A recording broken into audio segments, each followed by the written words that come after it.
Welcome back. I'm your host, Mariam, and you're back on the show with Unwrapped, Real Talk with the Black Hijabi. So last show was the unveiling. It's still the unveiling, but this is like a part three. But I wanted to get into how I even got into Islam altogether. And the guy who called me to say that I'm doing such a good job, the first man in my life, which is my dad, he introduced me to Islam altogether. And when he called me to talk about the show, he said, Mariam, you're doing such a good job. And I love what you're doing because it's a basic introduction to you. And I was like grinning because my dad is a double PhD earner.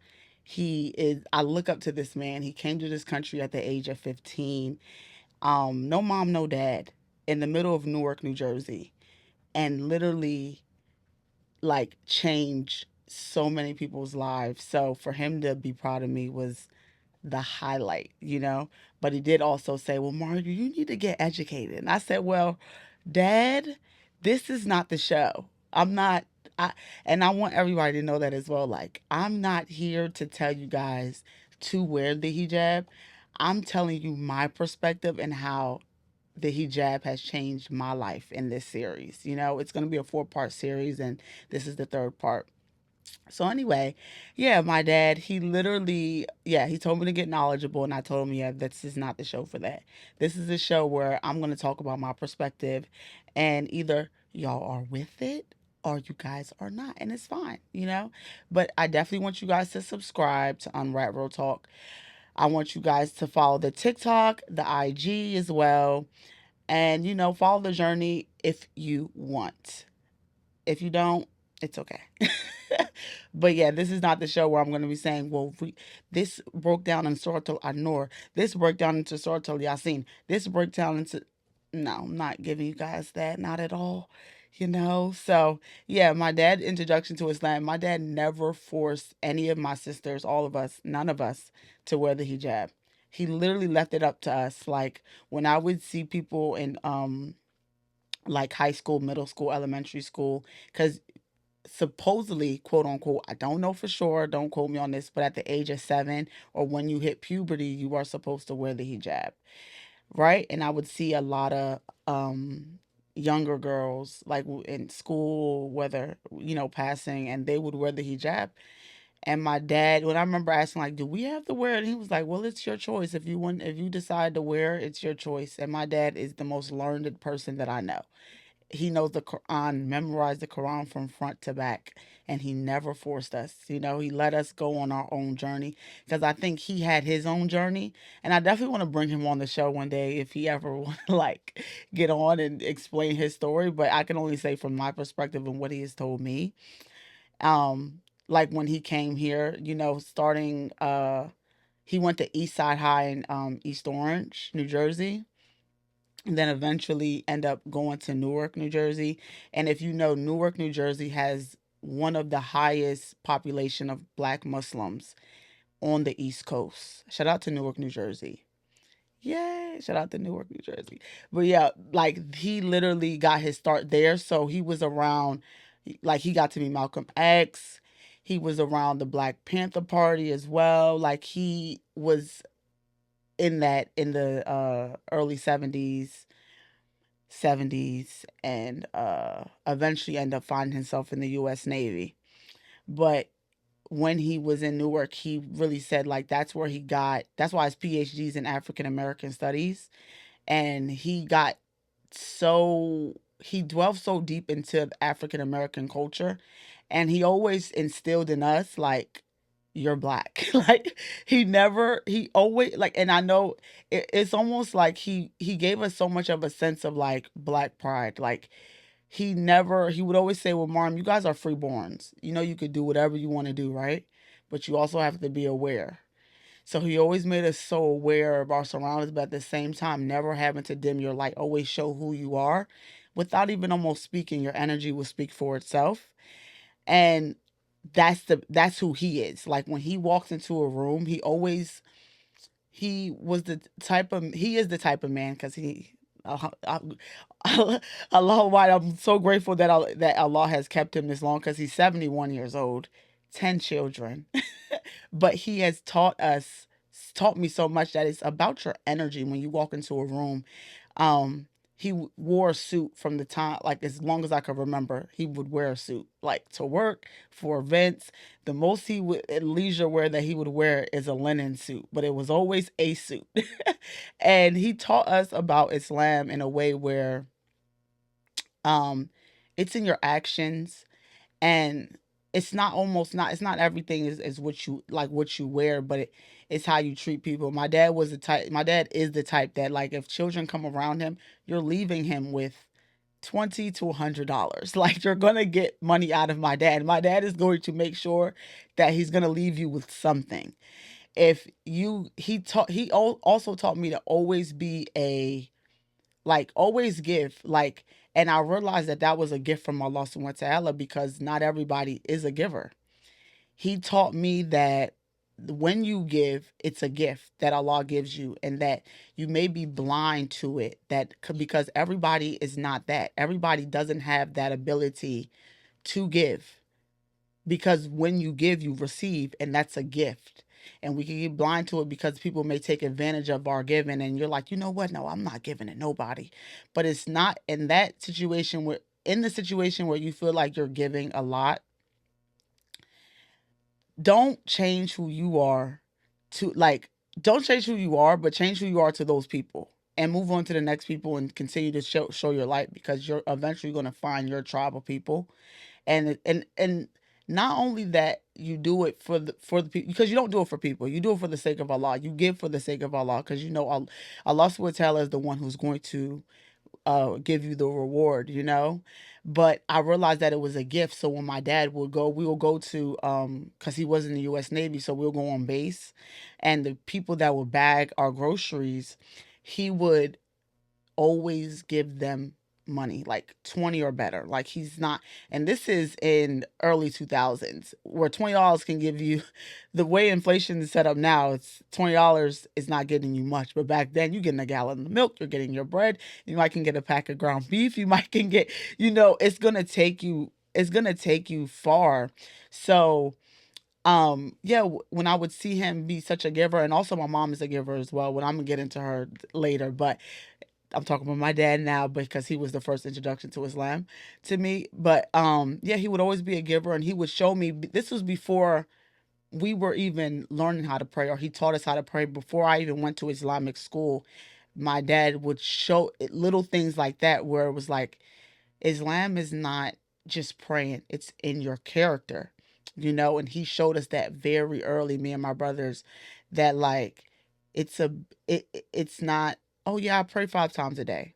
So when we talk about, uh you have to fear Allah. You also have to fear Allah, but you also have to be a good person. And my dad showed us that early. So yeah, so being a given person, also being so intelligent. My dad is so intelligent. Like, he's so smart. And that is a way where you know that, because Allah subhanahu wa ta'ala gives you wisdom. He's the one who gives you the knowledge. You know, God is the one who instills that in you. You can meet some people that go to college for 4, 8 years, and they are not on the, you could be like, well, how did you get your degree? Like, because for me, I feel like my dad has, not only does he have street smart, he's book smart as well. And he like taught us just everything, you know? So, yeah, it started off by giving, but he also just teaches us the psychology of people, and understanding that, like, my dad would always say something funny, but he'd be like, yeah, that's your family member, but did they ever give you a cup of coffee before? And I used to be like, what is a cup of coffee? He's like, a cup of coffee costs us about $2. If a person can't give you $2, do they really care about you? Like, he would say that to us, and that really stuck with me, because I'm like, I remember going to the store with somebody, and the item probably cost about like $3 or something. And then the person, before they walked into the store, they yelled out and was like, make sure you give me my money back. And I was like so shocked, because I'm like, it's $3. It's $3. You want $3 back? But then you have to understand that everybody doesn't have the concept that they're going to get more. Like they feel like they got to get everything that they put back out to individuals, and not knowing that not knowing that you get way more the more you give. But then that's also a gift. And Allah subhanahu wa ta'ala is the one who shows people. He gives sight, but he also can blind you as well. And if you can't, if as human beings, we can't give sight to others. We can't just be like, you got people that are on the internet that's like, I give you sight and now you can see, or I give you, you weren't walking, so now you can walk. But that's the power of God. God is the one who gives that power to be able to get people to see certain things that they may not, that they are blind to, and some people are blind to the fact that that's what they're doing. You got some people that gotta hoard every dollar that they get because they feel like, oh, I don't know if I'm gonna ever get another dollar. But my dad always told us and taught me that when you give out a dollar, it's never gonna come from that person again. It's never gonna come back from that person again, but you're gonna get more in abundance. So that's what he definitely taught me. This is before Islam even came into play, but I remember going to when it first, like when he officially showed us the Quran, I had to be about 10. And when he showed me the Quran, he showed us this it was a hadith, and it was talking about the angel Jabril, and he told us about the angel Jabril before anything. And I was like, angel Jabril, I was like, I just love this angel. He came to he also told us about surah to talk about Mary, and that's who I'm named after. Mariam, I'm your host, but Mariam comes from Jesus's mom. And Jesus' mom is in the Quran, she's the only parent that's talked about of the prophets. And she also is an example of women where when you're feeling down, she's an example of like women feeling like you're not always going to have high points. We go through ups and downs a lot of the times as women, and she makes it okay because her story, she almost wanted to unalive herself at a point because she was giving birth, she was pregnant with a baby, and everybody thought, how did you give birth? How are you pregnant if you've never been touched? So he showed me that early on in my first introduction to Islam, and that from there started the journey of me knowing about Islam, and me gaining the knowledge because, like, we would pray. He would teach us how to pray. Well, we knew how to pray, but it was the Al Fatiha. We knew how to say Al Fatiha, but we started to go deep in as far as surahs and, the stories of the Quran and how the Quran was brought about. That was like my first introduction was through my dad. And when he told us about when he taught us about Islam, he never really told us the bad part. It was always good. And of course, you get older, and then you got these people saying, "Well, you can't do that. You can't do that. You can't do that. You can do that." And I was like, "Well, my first introduction to Islam was peace. My first introduction of Islam was giving. It was zakat, was sadaqah, was giving." So I didn't look at the negative of Islam. They I didn't look at all the bad parts or quote unquote bad parts, if any, if they are in Islam. I didn't look at that part, so I didn't know about it. But yeah, my dad introduced us to Angel Jabril and how in Surah Al Mariam, and that was like my first introduction. He said, from now on, you guys are gonna pray. And then I was like, okay. And it had to be, I think it was Ramadan, but I'm not sure. I would have to ask him. But I think it was Ramadan. And we had a pool in our backyard. And he was like, yeah, I can't go swimming. And he never forced us to fast as well. Like he would always just be an example. And that's why I feel like for me, I'm always trying to just be the example of other Muslim sisters. Like I'm never going to be like, well, you have to wear the hijab, or you have to pray 5 times a day, or you have to fast every Monday and Thursday. No, I just want to be the example because by me doing that, it's gonna I'm gonna motivate somebody. Because how many times are we gonna do something if we're being forced? Not most likely we won't. So my dad never forced us, but it was like we would see him and be like, oh yeah, we're gonna do that. I want to do that too. Like, oh dad, you're not eating, even though it was really hard. Islam is not easy. It's a disciplined religion, and it was tough. And I would see it would be August, and he wasn't getting in the water, and I'm like, we're going swimming. Like we're in the water. But then my dad would be like, no, I'm not swimming today, or I can't do this today, or I'm not putting on the radio. I'm not doing this. I'm not doing that. And I would see that and just want to be like that. Me and my brothers wanted to do that. And of course, you go through your teenage years, but those beginning stages of being taught about the Quran, about prayer, about the stories of the prophets, it sticks with you for the rest of your life.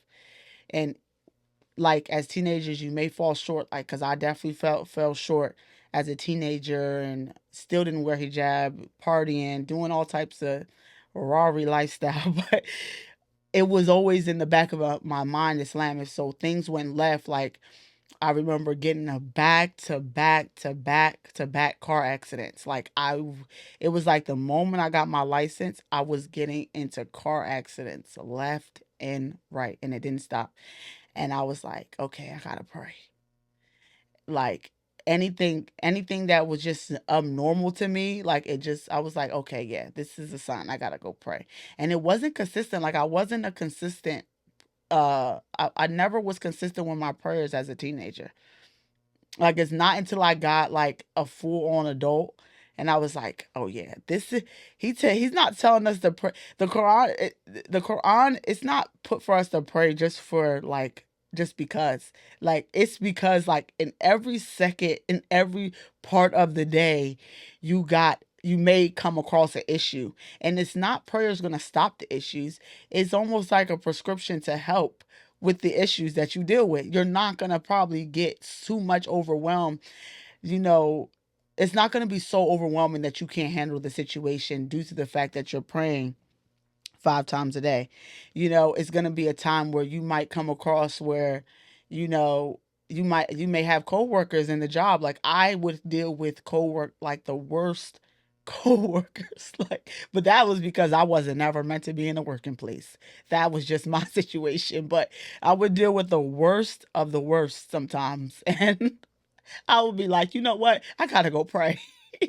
It would be like almost like it would be that Zuru prayer, that afternoon prayer, and it was like that check in that I got to check in with God, and then I'll come out and I'm like, okay, yeah, I'm better. I can get through it.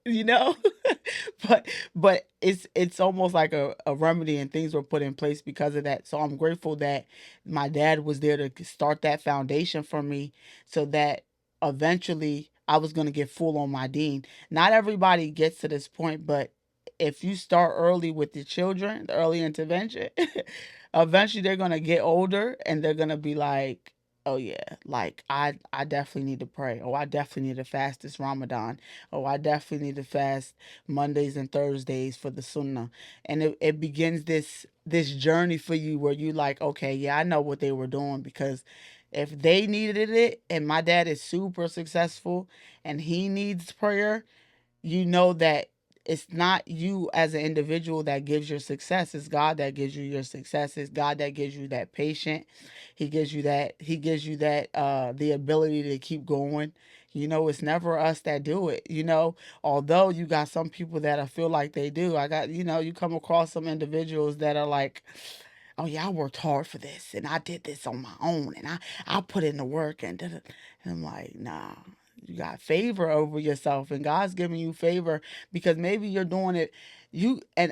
Favor comes in different ways, because with Allah subhanahu wa ta'ala, what I've learned is like whenever I'm doing something for myself, it never works out for me because it's selfish. It's like, you got you out, like, oh yeah, I want $1 million. And it's like, are you gonna use this $1 million to help others? But I give you $10 and you're not even giving it, you're not giving $1 away. You got, and he'll test you in a way where you might get money you never even worked for. You might get a random little $100. Then all of a sudden you get a phone call, ring, ring. It's your mom or something, your aunt or something like, I need $30. Are you gonna take this little $100? Are you gonna give it away? Give it $30? Are you gonna, give the mom or your aunt $30? Some people may not, but I've learned from my past mistakes. Like, oh no, this is a test. I'm gonna give them the whole 100 because I know I'm gonna get it back. I know what God doing with me. I know He's doing this because I know he's this is a test because I know I'm about to get more. Or when you or you right before you about to hit a successful moment and all these things is coming your way and you're like, you know what? I might not even pray. Do I need prayer? I don't even think I need prayer. I might miss this prayer. And it's like, see, God may be testing you. You might be right there at that blessing, but you're like, nah, because all these things is going left. And you got the worst is when you get to questioning him like, well, why this happened? Like, who are you? Jesus went through way more than you. Prophet Muhammad Sallallahu Alaihi Wasallam went through way more than you. Joseph went through way more than you. And you sitting here because your car won't start or you got in a car accident or something and you questioning him like you don't went through something. Joseph was in jail for 12, 20 years almost. And you talking about yourself because you got fired from your job or something. And you questioning God. Like, come on, it gets to that point. It gets deep like that. So God will literally test you in certain areas. And I seen that example from my dad. Like my dad really put that in me. Like he would be like, Mariam, nah, like, what's money? Money's nothing. He said, we gonna go and leave it all here. What I'm gonna do with it? It's better, and I feel like that's why my dad is the most successful out of his siblings, like because he is literally the giver of the bunch, and not saying that they're not successful as well. My dad is just more successful, and that's why for me, my brothers, we are the most like in amongst each other. I may not even ask for anything. My little brother gonna cash at me something. He's gonna send me a little bit of. He gonna be like, you know what? Nah, because I just want to get my blessings. Like we always looking for the blessing, because sometimes if you want to just be, if you want to reach a certain level in Islam, we give sadaqah, we give charity. We give charity for those people. We give charity for ourselves, but we also give like if like my mom would always say, well, if you want sweetness in your life, give away some candy. If you want some goodness come in your life, give away some sweets. And I'll be like, okay. So I'm like, I I remember doing this young, like because it was always in me. Like I remember middle school, I'm getting candy, bringing cupcakes for my friends, just so I can have sweetness in my life. Like I'm doing this young. Like imagine as a kid, like 15, 13, 14, like, oh yeah, I'm about to go get this because I know I need sweetness in my life. And I feel like as an adult now, I just stepped it up to another level because I'm like, you need this sweetness in your life. You got to get this sweetness in your life. And it's all about it's so much to like after you start practicing it, it becomes in your moral, it becomes in your moral compass. It becomes in your character to be like that. So don't change who you are, cuz it's I know a lot of givers and then they might say, "Well, my toxic trait is that I give a lot." Like that's not a toxic trait. That's a gift. Don't be blind to your gift because you got some random people that you decide to give to, or you may have given to. Could be family members as well that you given to, and they may not appreciate your giving. Because you're not doing it for them. You're doing it for the sake of Allah. That's what we do it for. We give, and we don't do it for the accolades from these people that are going to be like, oh, thank you. Even though I like a nice thank you. I love it. I'm like, yeah, I did that. Like a good, I like that. But what I always would say is, if you surprise me, my biggest prayer that I give, the dua that I give for people is, you surprise me, may Allah surprise you. May Allah give you more. May Allah give you more gratitude in your life. May He surprise you in ways that you may not even was expecting, because you just surprised me in a way that I wasn't expecting. That's what I do for my brother. When my brothers give me something, I'm like, may Allah give you long life. May Allah bless you. Because it's like, dang, you gave me something I wasn't expecting it. You know what I mean? And Islam though too, with my dad is kind. He showed us to be kind, not to be nice. Nice people are constant people pleasers. And Islam, it doesn't teach you to be a people pleaser. It teaches you to be nice. Teaches you to be kind, sorry. It teaches you to be a kind person. And kindness comes from if you know anything about the East Coast, people on the East Coast are like kind. People on the West Coast are a little bit like just nice. But kindness is like, I'm gonna give you a lecture, but I'm still gonna help you out. You know what I mean? Like, I may not always give you what you want, but I may give you what you need. That's kindness, you know. And Islam is like, okay, I'm not gonna give you just because you're asking for it, but I may still give it to you, but I'm still gonna tell you as to why, why this and that and the third. It may be a lecture behind it, but it's still in a way where I feel like, and Islam, it teaches you to be kind because you can't just give everybody anything. You can't be just oh, I'm about to just do this because, like, you're not here to please people. You're here to be kind enough, kind, for the sake of Allah, but we're not here to just do whatever for people. Like, don't be a people pleaser. Like, I was in my beginning stages growing up, like, I was a people pleaser. Like, just not being myself, my authentic self. And I may not even be in my full form, but I feel like I'm better than what I was, because it almost like you want to give to people, give. And it's people pleasing to the point where it's kind of toxic because you're doing it because you think these same people are going to turn around and do something for you. But in reality, it doesn't work that way. You got to be the type of person where you feel like you doing it for the sake of Allah. And when you do things for the sake of Allah, you know you're not getting nothing in return. So if you can't do it, you just can't do it. You're not going to give your very, very last just because you feel like, oh, this person will give me their last. This person is going to give me their last. No. No. So in Islam, we're taught to be kind, not to be nice. And my dad is definitely kind, but he grew up. He came from his second stop really was Newark, New Jersey. So Newark, New Jersey, you're not gonna be too. You learn the streets. You learn that you can't just be giving things just for anybody, but you do it. You do what you can. You know what I mean? And if you can't do it, you can't do it. That's just that. But you always gonna do what you can. But yeah, like, I'm grateful for my dad giving me that foundation because it built who I am today, and he taught me so many different things. And I told him, I said, yeah, I'm doing this episode and it's going to be about you, Dad, because you were a part of my journey. And even when I fell short and I was like doing the wrong things, and he would always be like, my dad was never, when you do a wrong thing, he about to yell at you. It was for the little things. My dad used to be like, you got to pay attention to detail. It's not like, if I crashed my car, my dad never yelled. He's just like, where you at? I'm about to come get you. He was always calm in the points in life where you think your parent going to yell at you. That's when he was always calm. And when you thought he was going to be calm, that's when he was like, you got to get yourself in order, Martin. You got to pay attention to detail. And he always taught, and for me as a parent now, he built that in me because I'm like, when it comes down to with my son, it's never, I don't yell for big things because I always want him to come to me when things are big, when it's a big problem. I feel like when you yelling at big problems, they're never gonna come to you when it's big or small because it's like you yelling regardless.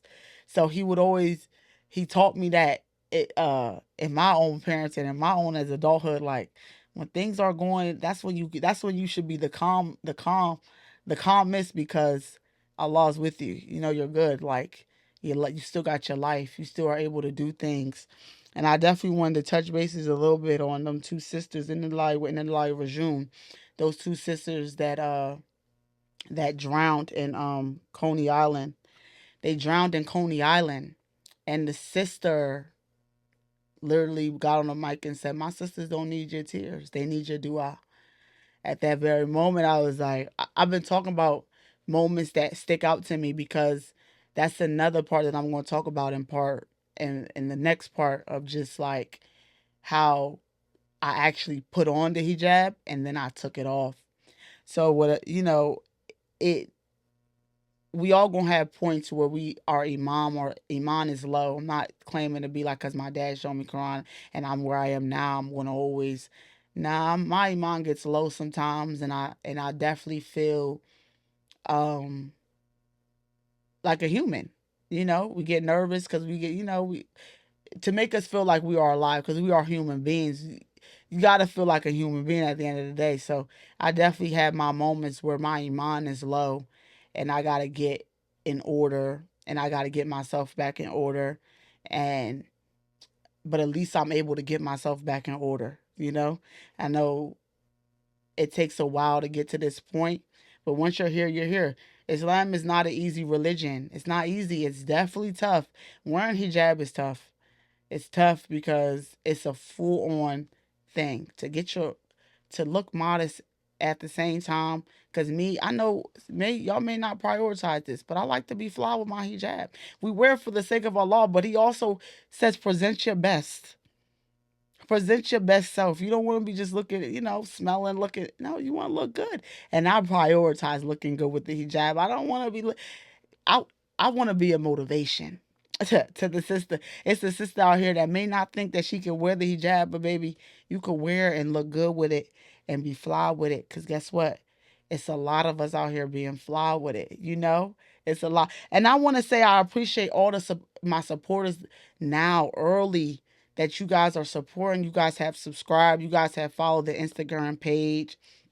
You guys have left comments under my things. Like, I really appreciate it because I want to create a safe space for Muslims, hijabis, but Muslims in general, because we definitely need some spaces.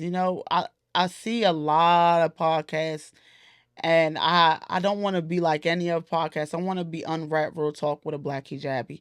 That's why I could have just did Unwrap Real Talk, but I want to put in a space where it emphasizes on the Black Hijabi because my dad instilled in me to be a proud Black woman at the end of the day.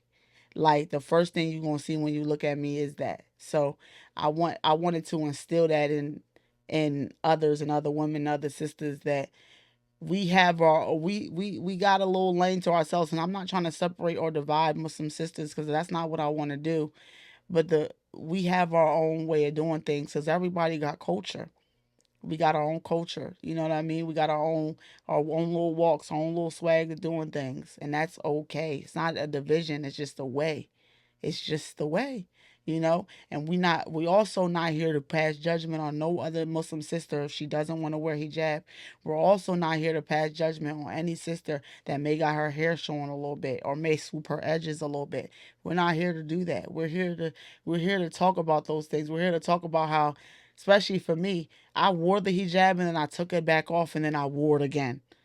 I don't think I'm ever going to take it off again by the grace of Allah, by the mercy of Allah. But I just know that you could be put in that position to you may be in a position to may want to take it off one day, just because you feel like you're getting so many negative comments from other Muslim sisters that are like, "Oh, you're not wearing it right. Just take it off." And it's like, no, keep it on, sis. You look good with it, sis. I love what you're doing. It's so easy to leave a positive vibe or positive energy on somebody. I feel like it's harder to leave something negative. Like, you really gotta, like, don't your heart be beating a little bit when you doing it? Like, do you feel good doing it? Do you got a smile on your face? Telling a Muslim sister to take off her hijab? The problem, it's in the Quran to mind your business. We gotta do that. We gotta do that. That's why I told my dad, I'm not referring to any surahs about this. I'm talking about just morally, your moral compass. Where does your moral compass stand? Where is it? But we're going to delve deeper a little bit how we took it off and put it back on the next episode. But what I want you to do now, right, is hit the link, hit the little what's the bell, the little bell, so you can have your notifications on, so you know when I post this episode, when I post another episode, another episode, because we're going to only get better from here. You know what I mean? Assalamu alaikum. Oh, and I forgot to do this. Bismillah Rahman Rahim. I want to start every podcast with this, because I want to start it with Bismillah Rahman Rahim. And I want to start it with Allah subhanahu wa ta'ala's name, so He can bless my mouth. Bless this mouthpiece, because I'm talking to a collective amount of people. And I want it to come from Him, at the end of the day.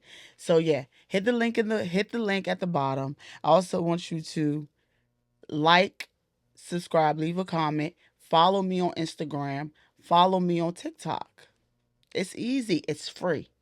I like everything that's free. So I'm your host, Mariam, And we're here with Unwrap Real Talk with a Black Hijabi. Make sure y'all do what I said so God can surprise y'all.